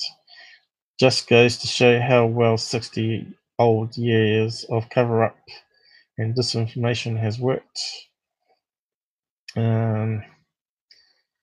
So we'll just keep on going down. Interested to say the least. I watched 4 of the videos in series. If what he says is true, then we could have went to Mars years ago, and one of his fusion engine rockets also would have unlimited free power, wouldn't you? Well, cheap power anyway. Well, that's a great video. Blowing his own rocket up Area 51 with a handful of grease, making Stephen Hawking drop his chalk in amazement while discussing math. Those are movie scenes. This guy either greatly embellishing the truth or making it all up. Whether or not it's BS, I was totally intrigued by the interview. The guy seems very genuine. However, for a guy with a photographic memory, you'd think you'd remember that Stephen Hawking doesn't have a 5 on the end of his name. Oh, S, right, S on the end of his name. Love it anyway. Yeah, that's true. Stephen Hawking. Yep. All right, I admit it. This guy had me going right up to the graphite grease, blowing up his rockets, and leaving a football field-sized blast crater. I was waiting for the part where he escapes his minders and flies back using his mini jetpack. This guy has been reading too much Clive Clouseau. I'm not too sure who that is. Good fiction, but that's all it is. That part kind of is suspect. Yes, I will say that Stephen Hawking meeting does rather fit. At the time, he was only slightly disabled, and his illness was only beginning. So, as far as I can tell, the timeline this fits. Yeah, but Stephen Hawking is never mentioned, as far as I can find on the searches. So if anyone can verify that he met Stephen Hawking or there's a selfie with them, because they always have selfie photographs, don't they? He's probably a charlatan, but the idea of some bionic UFO is a good one. After all, that is the way our technology is heading. Nanotechnology will speed up achievement. Yeah, but he's just, that again just confirms that he's a smart guy and he's read a lot of science books and he's put it together in a sort of like a story that's believable. So, going down here, I think that was pretty much it. So he talks about that,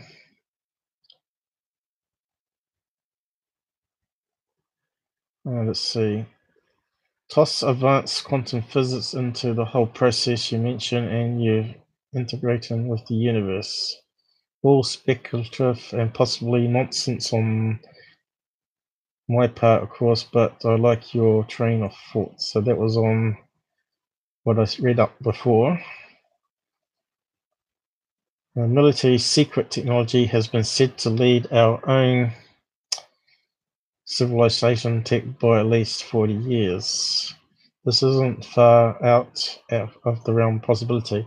Well, that's true. There's stuff being experimented now that I've talked about, the meta lenses with titanium, which will do away with glass if it's ever perfected. It's still prototype and experimenting, which will allow cloaking and better, amazing cameras, of course, because you don't get the artifacts you do with glass lenses. So yeah, there are sort of a lot of stuff happening which probably won't come out for 15 years or 20 years like they're saying. I watched David Adair's full interview a few years ago and was quite impressed. I told everyone I knew to check it out and sent links to everybody, blah, blah, blah. Attention on military was not just the fact nuclear fusion rocket engine, but rather the fact that it contained the fusion reaction. So if you said it was a like a fission rocket that Stanton Freeman talked about, then it would probably be more believable. And some of those UFO cases where those women got radiation burns from that diamond-shaped UFO, I'm pretty sure it would have been one of these experimental UFOs where they're using fission nuclear power, which was obviously completely dangerous and unhealthy for anyone to be even close to it. So, yeah, I'm pretty sure Stanton Freeman is absolutely correct that they had nuclear-powered jet engines and rockets, like cannons that fired like normal bullets, but they were nuclear. So yeah, they're sort of working on all that military might. Whether they scrapped it or used it, we don't really know. But he's talking about fusion, which is like non-radioactive stuff, you know. Well, it does sort of give off gamma rays and protons or neutrons. But there's another page here I got which sums it up a bit better, I think. All the arguments. Okay, so what happens? What are they saying here? Yeah, he seems to be a little too arrogant for his britches. I mean, he's 17 and telling high-ranking officials where to stick it. He definitely seems to have a personality complex. I really like the story, but something feels a little sensational about it. In the interview, he claims that in 1971 there was no handheld calculators. Remember I brought that up? No faxes, etc. Simply not true. The fax was a Maru. How do you say that word? Technology by the 70s, and a sharpened handheld camera calculator was available. So let's check that out just to see if that's true.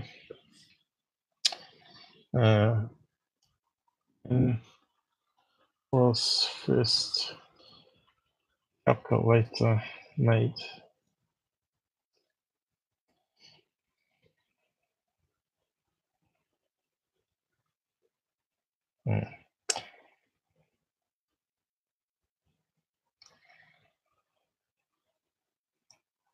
So not got the right. Probably have to. Right, some of my keys are not working.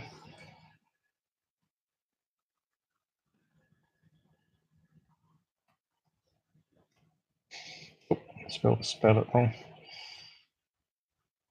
So the first solid-state electronic calculator was created in the early 1960s. So he's way wrong. Pocket-sized devices become available in the 1970s, especially after the Intel 4004. The first microprocessor was developed by Intel for the Japanese calculator.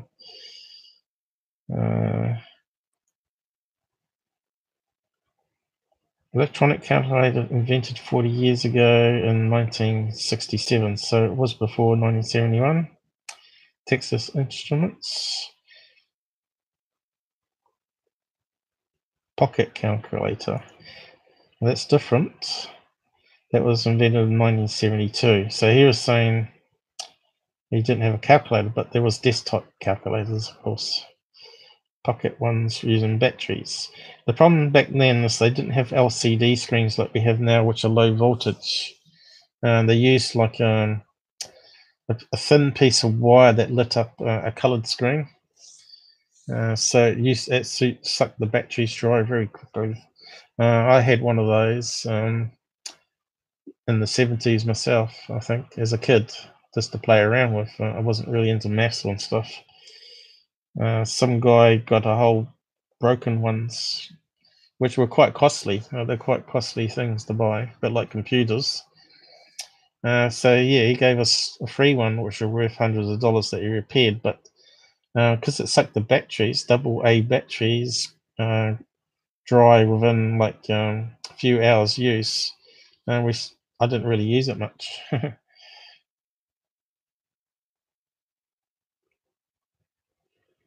So anyway, yeah, we can verify that comment.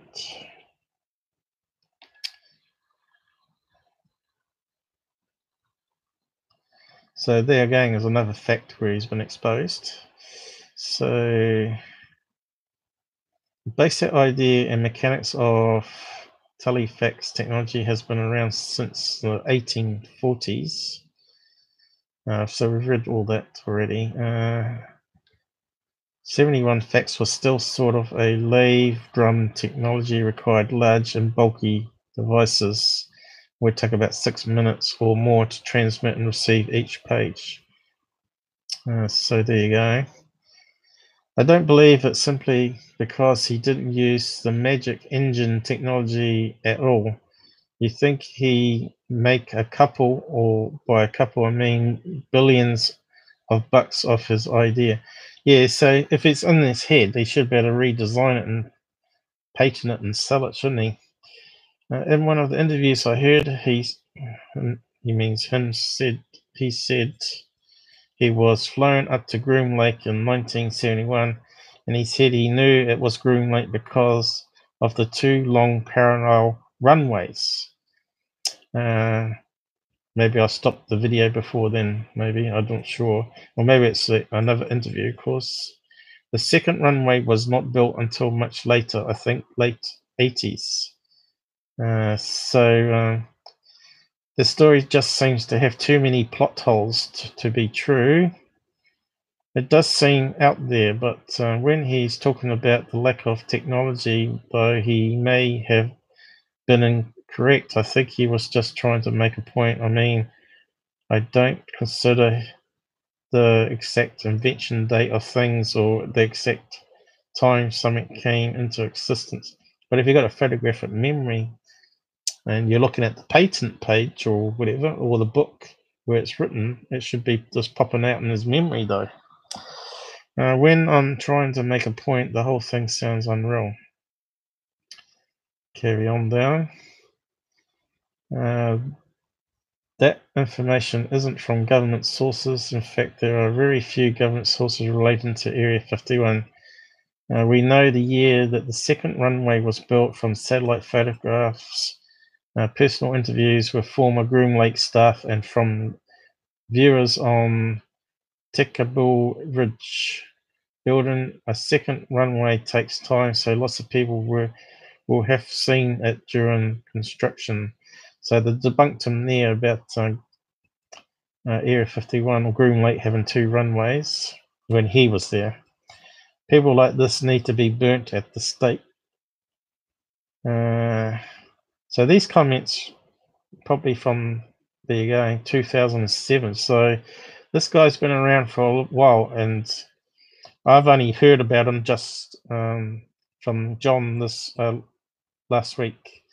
So yeah, obviously he didn't sort of flood the UFO channels, but maybe he is now. I think he's developing a movie. I'll have to go back.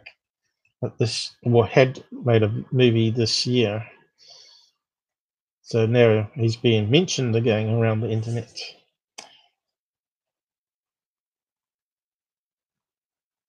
So someone else, interesting, how did you get to be a scholar?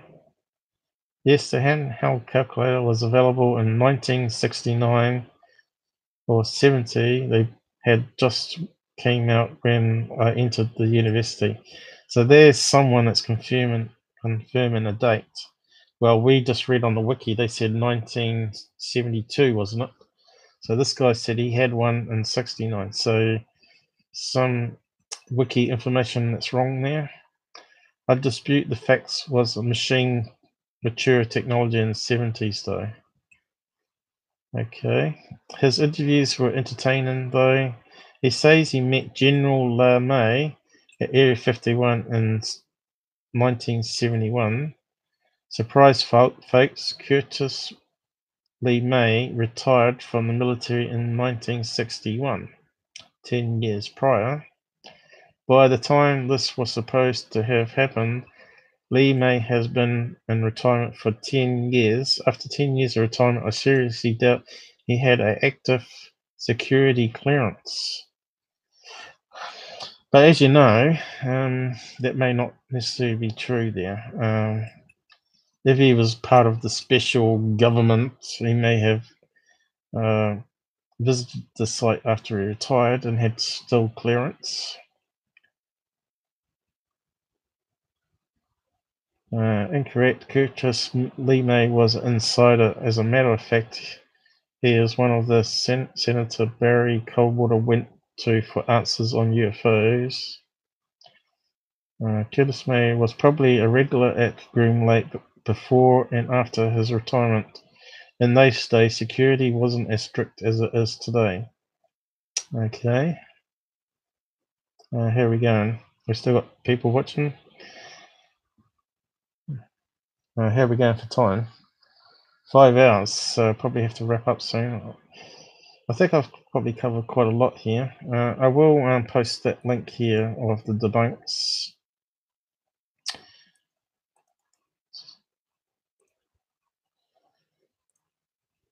I'll be interested if anyone wants to put in the comments or their feelings about it all and what I've presented tonight, and whether you believe me and these other people that his story is a bit BS-y, although it would make a good sci-fi. So the saying here is funded at 17 under the National Science Foundation. So we've confirmed that all sounds correct. His mother took care of Lee May's parents, so there's a connection there. So he's saying he knew well that Lee May's military service, as his mother took care of Lee May's parents. Lee May took David under the wing during his early days of rocket development. In fact, David had quite a bit of contact with Stephen Hawking, and they shared some of their formulas with each other. David was literally an aerospace prodigy. He worked with Ron Bryan and hung out at Neil Armstrong's house. So is that a proven fact? Where's that information that backs that up, that Stephen Hawking was a regular contact? So that gang then puts a twist in the story, if that's true, doesn't it? But as it says here, he may have got information from his mother about this guy working at Groom Lake, so it could still be part of the story. But again, if he was a genius kid, maybe Stephen Hawking actually liked him and did communicate over the internet with him. Did they have sort of internet back then? I don't know. Well, they probably communicated by letter, maybe, and phone calls. David was literally an aerospace prodigy, Von Braun. So, if he worked with Von Braun, why didn't the Apollo rockets have a fusion engine in it? Or some better technology?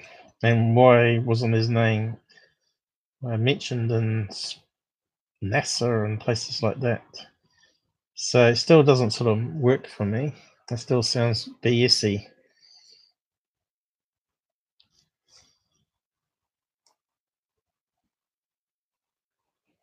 Their story just keeps coming back like a bad penny.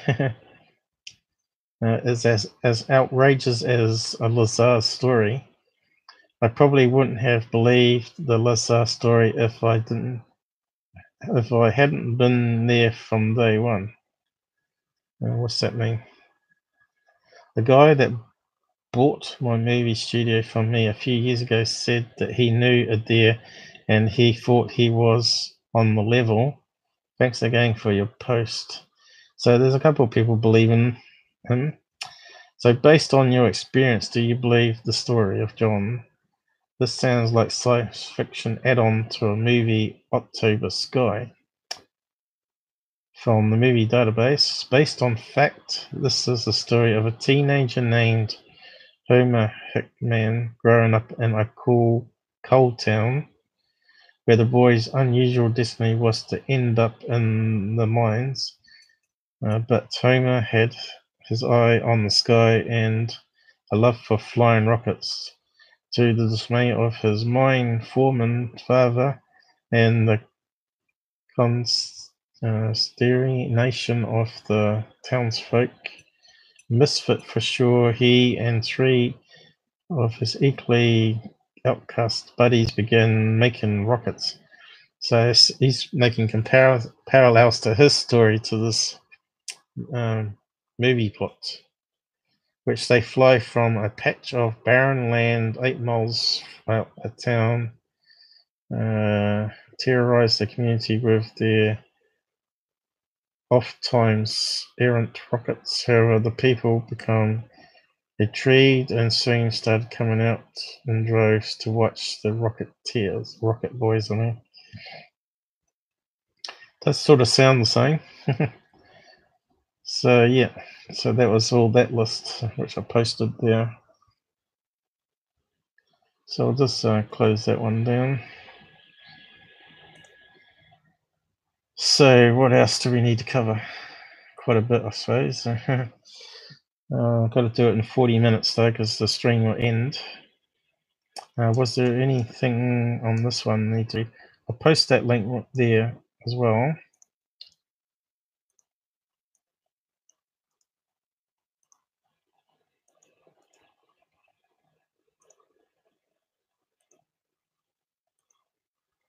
And I will close that one down. And this one here was the first post on above top secret, which is similar to what I read out. I think they're covering the same sort of questions. Oh no, this is a fresh look. So what did they say here?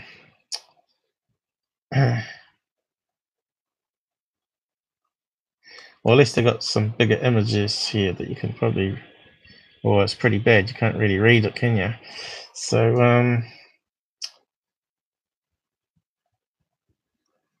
I think it's similar to the other one I just posted.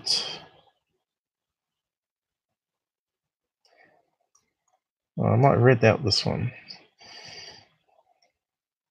but I'll post it down the side anyway. I think we've covered quite a lot of the stuff brought up as suspect. Plus, I've added my own stuff about G-forces and mathematics. Close tab. So this is another thing that verifies his story, though. Jan Williams, daughter of Colonel Bailey Arthur Williams, speaks about David Adair. And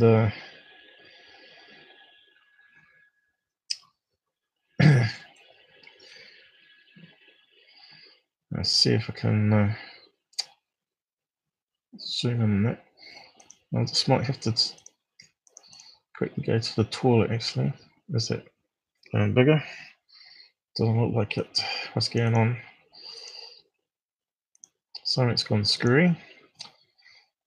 Reload it, maybe.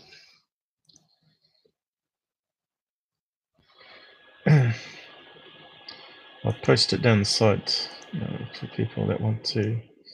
This is the WordPress one. Oh, right. I think that was already posted, but I'll post it again. And there's also a video there being interviewed. I'm not sure if it can play it or not.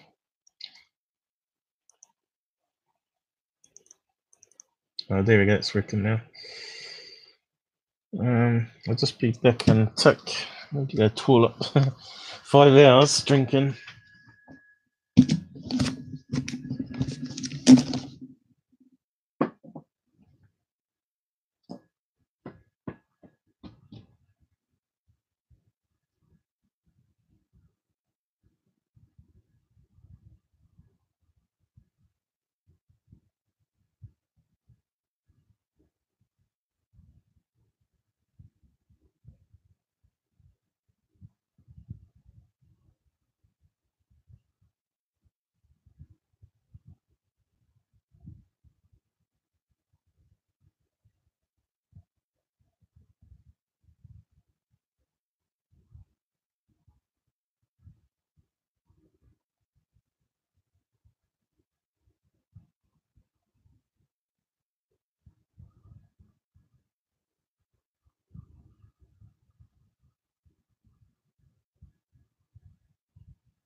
Okay.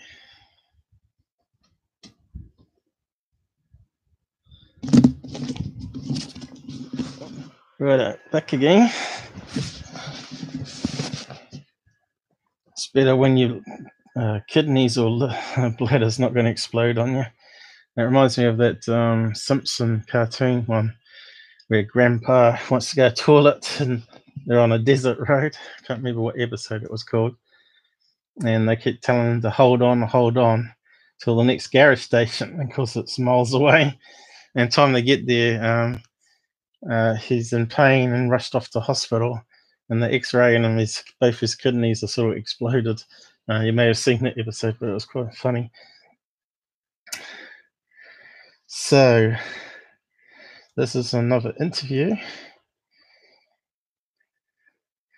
One of the most far-reaching details about Bob Adair's story is that the US military secretly gave him support to build his rocket in 1969 under the direction of Curtis Lee May, Colonel Bradley Arthur Williams. Now I've got an itch in the throat. Were designed to oversee the design of Peffolin, the rocket that was created by Adair and launched from White Sands, blah, blah, blah. Then I met Jan Williams, daughter of Colonel Bailey Arthur Williams, USAF retired. She had contacted David Adair after hearing him speak on a radio show, which is probably Coast to Coast, about his development of a rocket. I suppose Coast to Coast with Art Bell. In connection with her father had recently passed away. She and her brother Stephen Williams, a famous radio show host in his own right, had discovered many unexplained items in their father's personal belongings. Jan contacted the radio show, asked the radio show host to send an email to her on behalf of to Bob Adair so she could question him about his relationship with her father. Jan Williams was no pushover. She was highly intelligent, articulate woman who had visited the top secret offices of Strategic Air Command headquarters on family days as a child, since her father was senior ranking officer. She contacted David and questioned him about his involvement with her father, his rocket design, Area 51, and Von Braun. Anyone knew Jan could tell you she could spot a BS a mile away and wouldn't sit quietly for it. Being a private debunker by nature, after her calculated review of David's story, she and David become longtime friends. When I asked her if there was any way David could know the things he knew about Colonel Bailey Arthur Williams without having a personal relationship with him, she emphatically replied no. But we just heard that his mother looked after the parents or the children or whatever it was. And so he could have got inside knowledge that way, of course. So yeah, it still doesn't sort of take him off the hook. So there's the woman there, or the daughter, who I think may be dead now, did they say? She was stricken with ALS in later years of her life, and she passed away just 1 year ago. So there you go.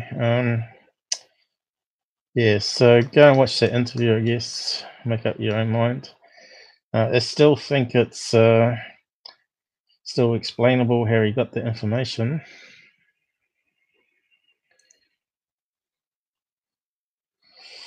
So I was wondering about heavy water. Now, he was like 17 and using it in his rocket, so he claimed. So I wondered how he would make it, and a lot of the answers come back. You would want to be looking at electrolysis for that. However, the amount of heavy water produced from regular water is minimal.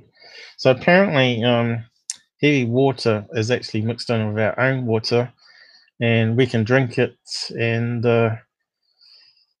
unless you drink 50% of your body weight, I think it is now, that they reckon it will kill you, because I've got a Reddit post here that talks about people doing medical experiments were made to drink it and see how it affected them. So yeah, he's saying here it would be a very slow process. A YouTuber called Cody's Lab makes around 1 million milliliters of the stuff in the space of around 6 weeks using a solar-powered source. So there you go. So it's possible that he knew this and could make his own. How would you test to know that it was heavy water, though? I don't know. I suppose there's a way of doing it.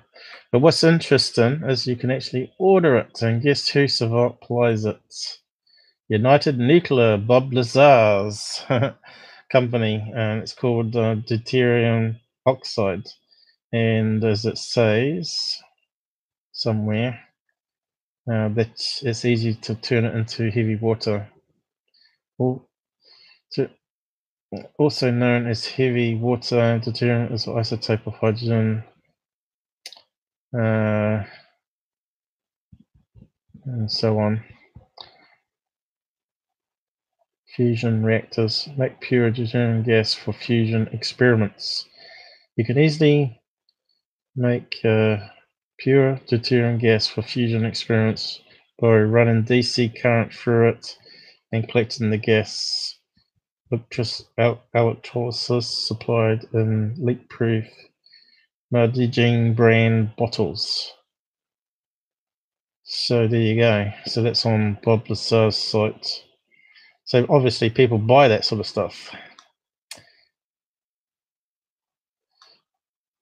So why hasn't Bob got a fusion reactor rocket and working with this Adair guy? So close that one down, and I think I found some other places. Oh yeah, we're talking about nuclear fusion. I think we've covered that bit already. How the sun works. So we don't need to go over that again.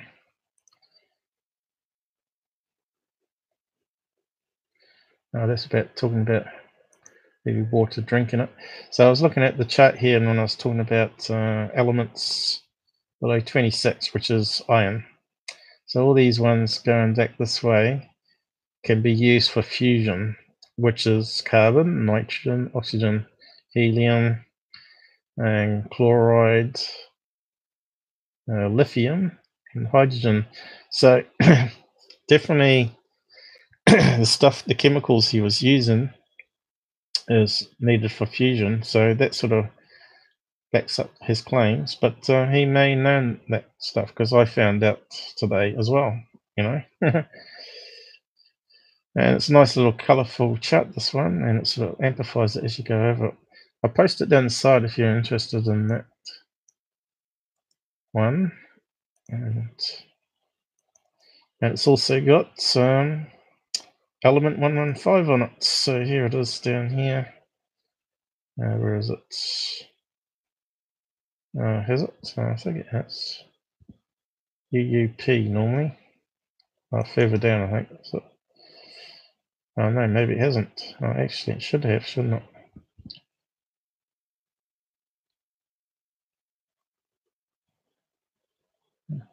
Maybe this one doesn't have it. That was the other one I was looking at. What did I talked about, Bob, last time? Uranium, plutonium. So they haven't put the unstable ones on bollocks it, so that's all right. So just close that down. So that verifies his claims, but still doesn't prove that he's legit. So anyone can find that information out and sort of put a story together.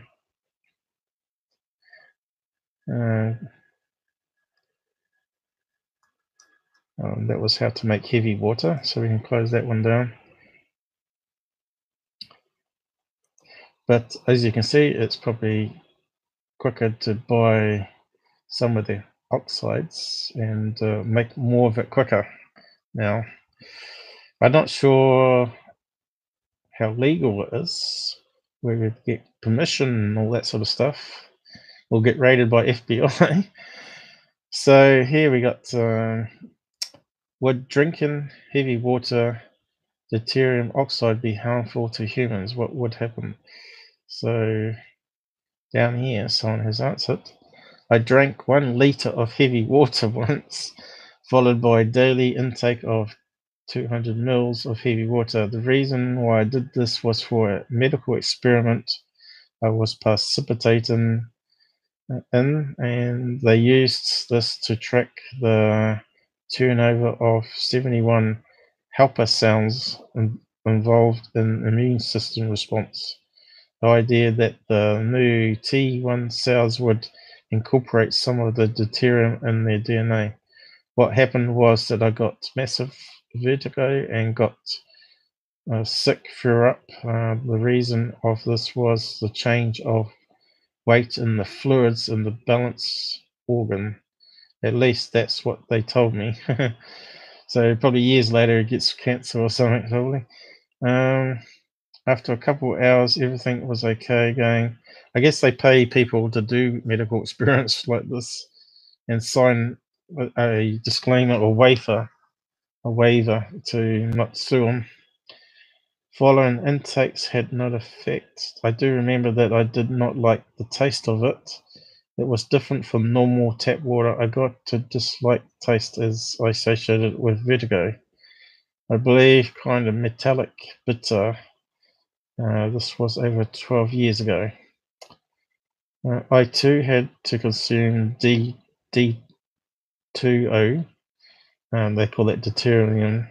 Instead of H2O with extra neutrons added to the hydrogen.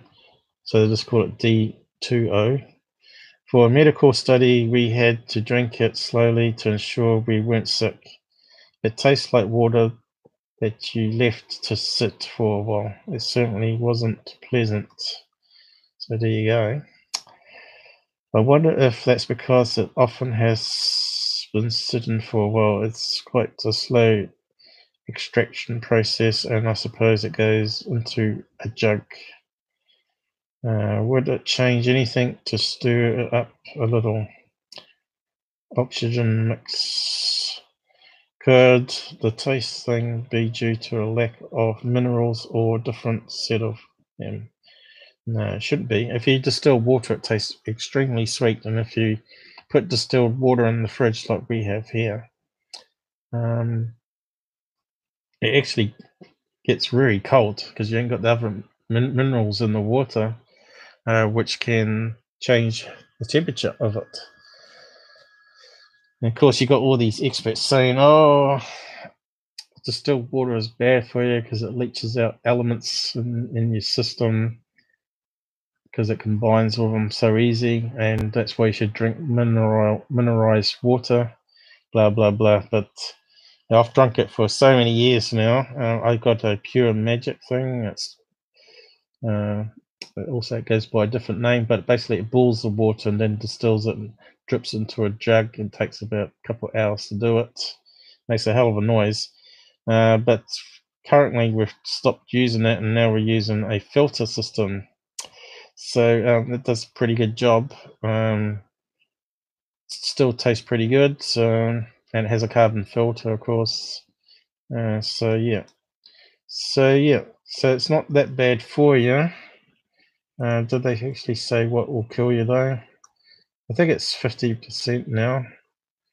Only if you drink a lot. Toxicity studies find that 50% of body water needs to be replaced with deteriorated water before animals die. So they've obviously fed it to rats. What's it here? Mice, rats, and dogs. I don't like what they do to dogs myself. Rats, on the other hand, are not the same as dogs. Dogs are intelligent. They're sort of like should never be used for experiments. They're self-aware. Like whenever we got my dog, we could hold it up to a mirror, and he knew that it was him, and me holding him in the mirror. So yeah, they're quite intelligent, and that's because he's a Kelpie border collie, and that's the most intelligent dog.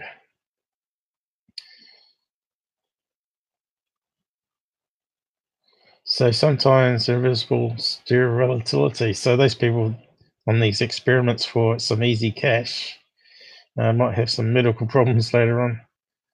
90% rapidly kill fish, tadpoles, flatworms. So there you go. So we can close that down. And we're getting near the end, so 5.5 hours. So yeah, he's made this website by DVD. So let's see what it's cost. Rene may have gone, has he? So there you go. So I wonder what it's called. America's Fall from Space. That's what it's called. That's right. So you can't just simply click on a link and buy it then. Add DVD to cart. Oh, yes, you can. What's all this stuff here?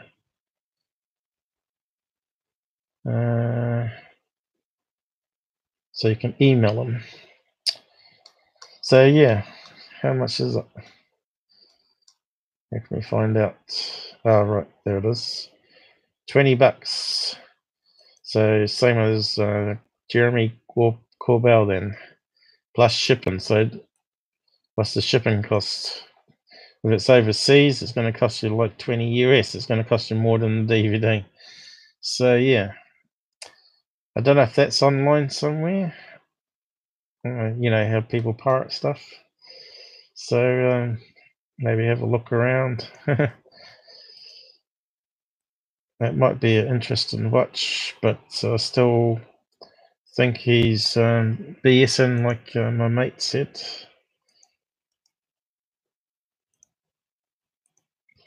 Because the science is not adding up. And there's a few things there wrong, of course. And I think we're sort of coming to the end now, finally. We got there. So yeah, was there anything else here we need to say? I think we've covered it pretty much. And as always, another day, another live stream. Yep, I think we're done. So yeah, thanks for joining us, guys. I need to rest up. What's the time now? 3:30 a.m. So next one will be on Friday, hopefully, if I'm not sick or some problems with computers, etc. And then my usual Sunday one, 10 p.m. New Zealand time. But I might sometime do an afternoon one, so it'll be nighttime for Americas. But we'll see how it goes. I'm often way too busy or too tired then, because of all these late nights. So yeah, UFOs, cheers, thank you. Yep, okay, no problem. Keep on learning and don't help push the same BS around. We need to do better. We need to heal the UFO community, and it's just got worse and worse. So I will kick off the end credits and give Google an hour or two to add all the front bit on if you missed all the other topics that we've gone through tonight. Well worth watching if you missed it on Bob Lazar and updates. And what's that one? The other UFO cases anyway that we talked about. So yeah, I'll just see how this goes in credits. And good night, everybody, and like and share helps out the channel, and it doesn't cost us a cent.